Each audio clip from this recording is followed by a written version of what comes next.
The future of this country is going to be decided by the young men and women of this country, the youth of this country. Neither the UPA government nor today's NDA government has given a clear-cut answer to the youth of India about employment. I could say that the Prime Minister tried, and I think conceptually Make in India was a good idea, but it's pretty clear that he failed.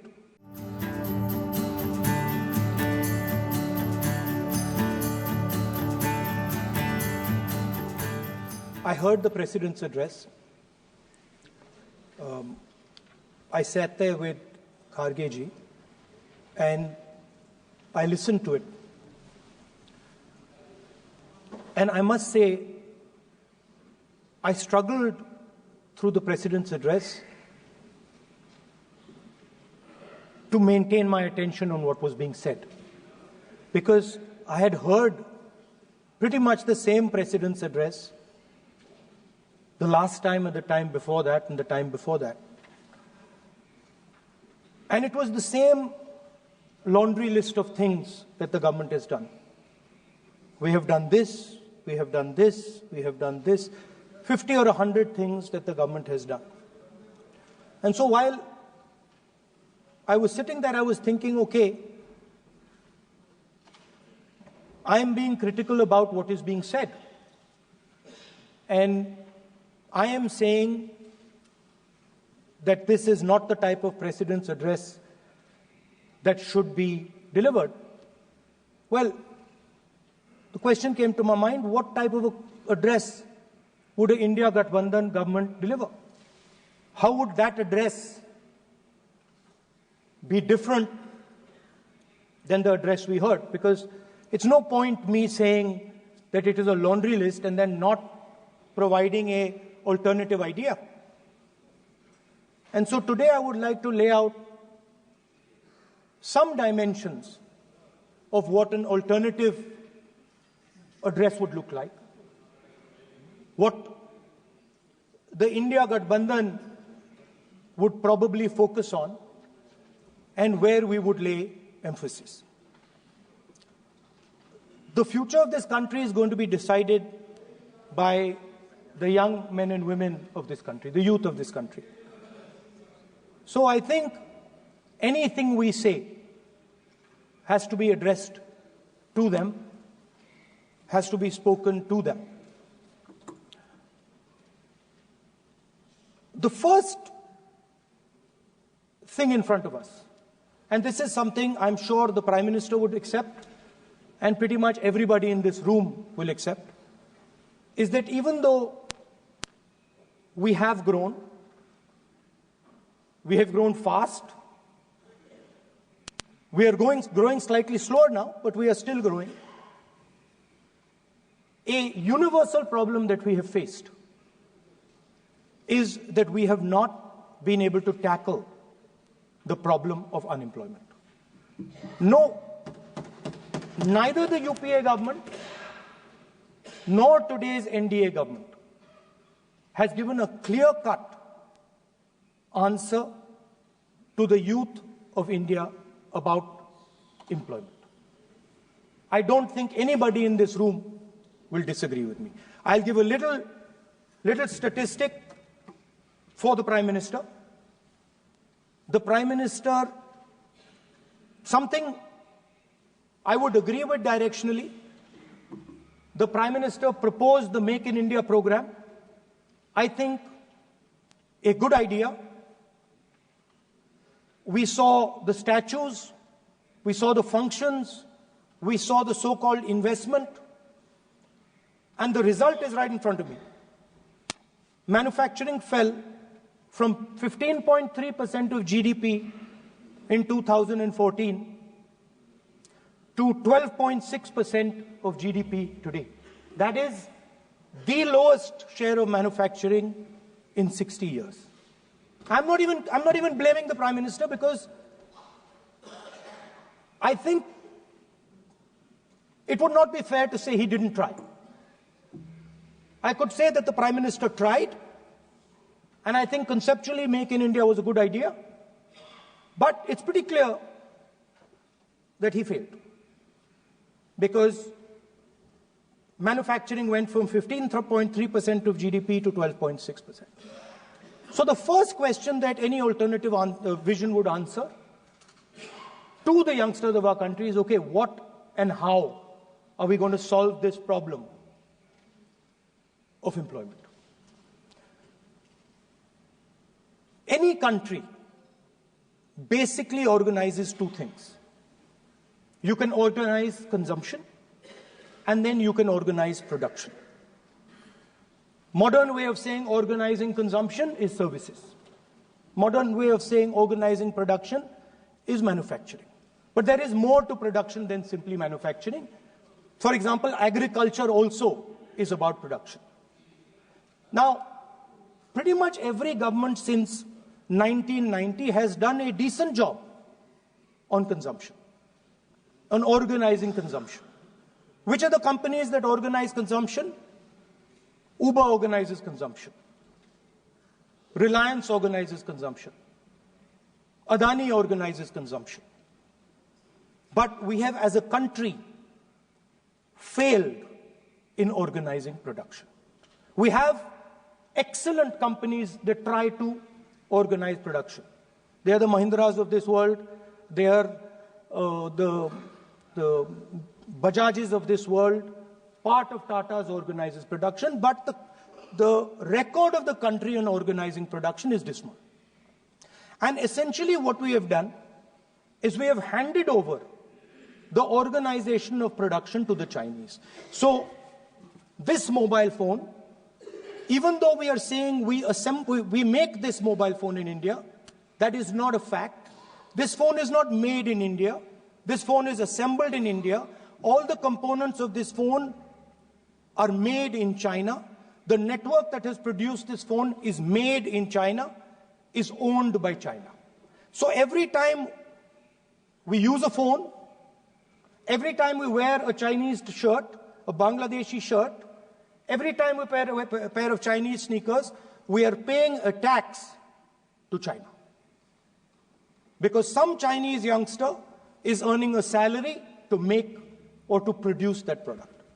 So the first message I would give in a presidential address would be that India has to focus completely on production. Because if we do not focus on production and we continue to focus only on consumption, we will find that we will run huge deficits, we will increase inequality, and eventually we will run into a serious problem. Social problem because of unemployment, which we are already facing. If you look at the numbers of the amount of people who are in jail, if you look at the numbers that are spent on internal security, if you look at the numbers spent on our police forces, they're all spiraling. They're all rising. And everybody understands that social tension is on the rise in India. So now the next question comes, okay, so where is this employment going to come from? What is India going to produce? And for that, I'd like to tell all the youngsters of this country that there is a revolution taking place, an exciting revolution. The world is transforming completely. And the change that is taking place, at the heart of the change that is taking place, we are moving from the world of the internal combustion engine to the world of the electric motor. We are moving from petrol to batteries. We are moving wind, solar, potentially nuclear energy. So our entire way of moving is changing. And this is going to change every single thing. It is going to change warfare. It is going to change medical treatment. It is going to change education. It is going to change how we eat. It is going to change every single thing. Now, the last time there was a revolution called the computer revolution, the government of India had a clear focus. We looked at that revolution. It was the Congress government. We looked at the revolution and we decided clearly that we are going to focus on the development of software. And we rode the wave of that revolution. And today you can see the result. I remember people laughing. When the computer was being talked about. You mentioned Mr. Vajpayee. I respect Mr. Vajpayee, but Mr. Vajpayee gave a speech saying that computers are of no consequence to India. So, what is important when there is a revolution? What is important is that you understand what are the drivers of that revolution and where exactly do you need to focus, where exactly do you need to sit in that revolution. I said that this revolution is going to change everything. And I want the youngsters in this country to think about it. There is a war going on in Ukraine.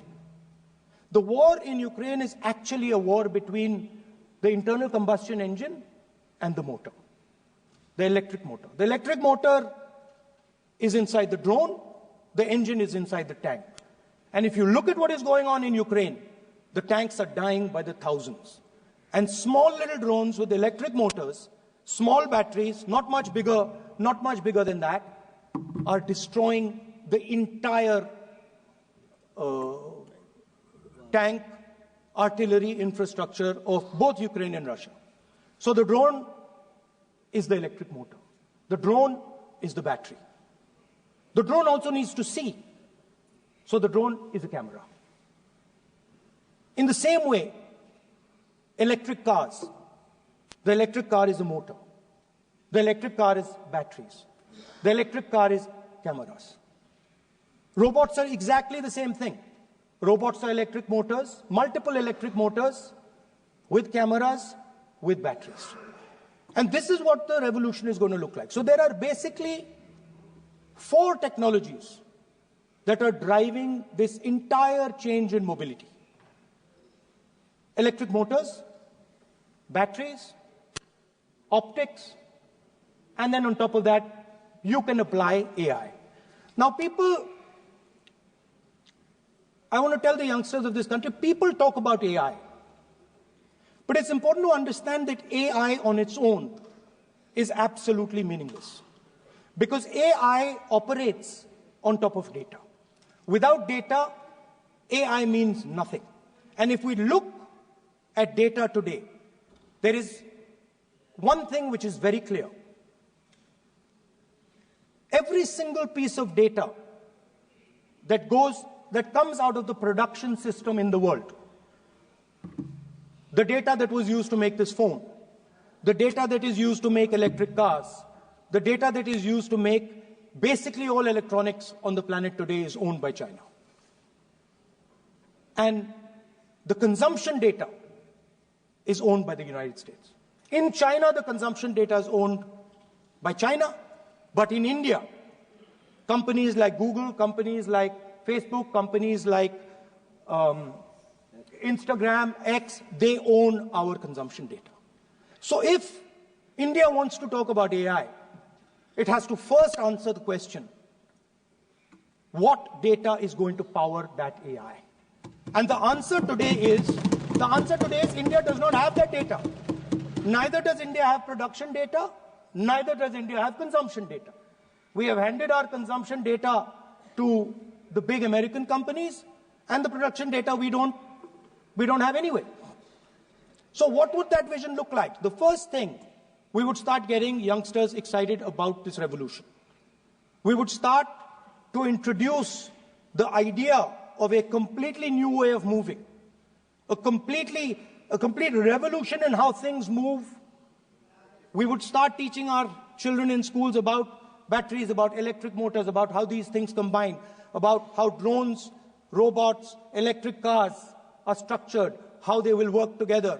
And most important, we have to start building a production network so that we can get access to production data. Now, what would we focus on? We would not give you a laundry list. China has at least a 10-year lead on India in this space. China has been working on batteries, robots, motors, optics for the last 10 years, and we are behind. So what would our president's address say to the youngsters? We will choose critical areas in each one of these technologies. And we will start to build capabilities in those.